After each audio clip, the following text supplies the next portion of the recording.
اکبر کبیرہ اور اہل بیت کے خیمے جلا دیے جائے کرتے تھے. اہل بیت اطہار کی جو خواتین رہتی ہیں ان سے چادروں کو چھین لیا جاتا ہے.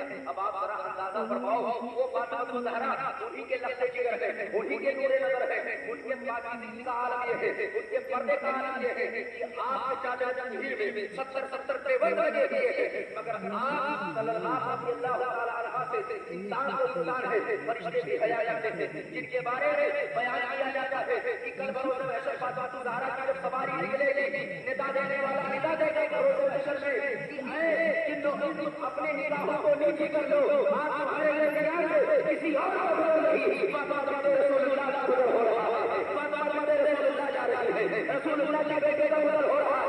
یہاں سے پتہ چلا ہماری ماں بہنوں تمہارا نام و مرتبہ فاطمہ رسول اللہ سے زیادہ نہیں ہے. اگر تم چاہتی ہو دنیا میں تمہاری عزت ہو, تمہاری قدر و منزلت ہو, تو فاطمہ کے دلوں میں شمار ہو جاؤ. اللہ تعالیٰ دنیا میں عزت پیدا فرمائے گا. مرنے کے بعد تمہارا جنت میں داخلہ. عزیزان اللہ, پتہ کیا چلا ہماری ماں بہنیں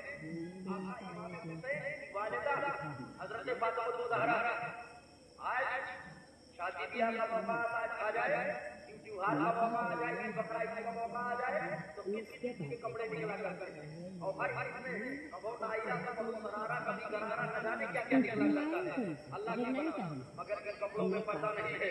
وہ حضرت فاطمہ الزہرا خاتون چل تھی, ایک ہی کپڑا یا دو چند کپڑے تھے, مگر پردے کا عالم یہ ہے کہ انسان کو انسان ہے, فرشتے بھی حیا کیا کرتے تھے. آج جنازہ آپ نے علماء سے اپنے سنا ہوگا کہ رات کی تاریخوں میں نکالا جاتا ہے, اور جب جنازہ دفن کیا گیا تھا تو اوپر چادر کو ڈھک دیا گیا تھا.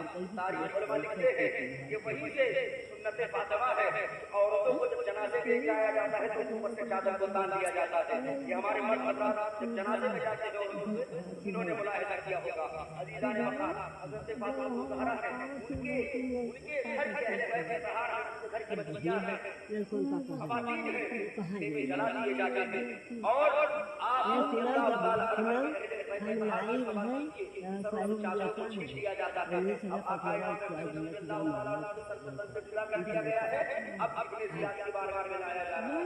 جب آقائے کے سر کو ابن زیاد کی بارگاہ میں پیش کیا جاتا ہے, وہ چھڑی کو اٹھاتا ہے, اٹھانے کے بعد آقائے کے لب میں مارتا ہے, ہونٹوں میں مارتا ہے, تاریخ بتاتا ہے کہیں پیشانی سے مارتا ہے.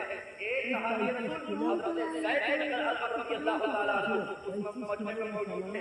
وہ فوراً کہتے ہیں اے ابن زیاد, اب ابوس تجھ پر, لعنت ہے تجھ پر, جس ہونٹوں کو, جس لبہائے مبارک کو مصطفیٰ کریم محمد رسول اللہ چوما کرتے تھے, آج تم پر چھڑی لگاتا ہے.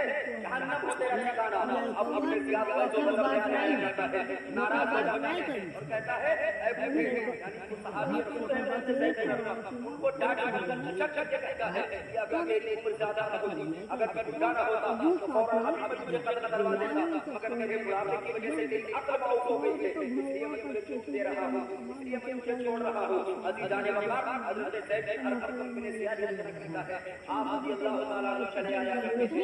تاریخ بتاتی ہے ابن زیاد ہونٹوں پہ مارتا ہے اپنے چھڑی سے, جو رسول پاک صلی اللہ تعالیٰ علیہ وسلم چوما کرتے تھے. اس کے بارے میں امام فرمایا کرتے تھے, کہا کرتے تھے میرے امام, کیا بات رضا چمنستانے کرتی, کیا بات رضا چمنستانے کرتی, چلے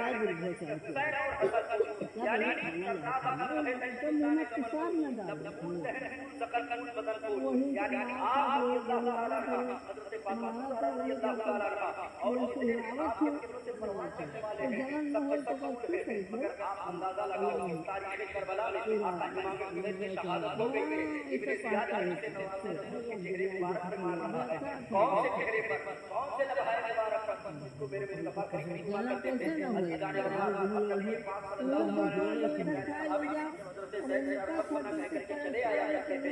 جب اتنا کہہ کر کے چلے آتے ہیں, اب ابن زیاد سر میں رہتا ہے, وہ محمد بن اشعث اور پوری بنیادی اور تمام کے بیٹے وہ بھیجواتا ہے یزید کی بارگاہ میں, سر کو یزید کی بارگاہ میں لایا جا رہا ہے. وہاں پہ حاضر عبداللہ کے غریب ہے.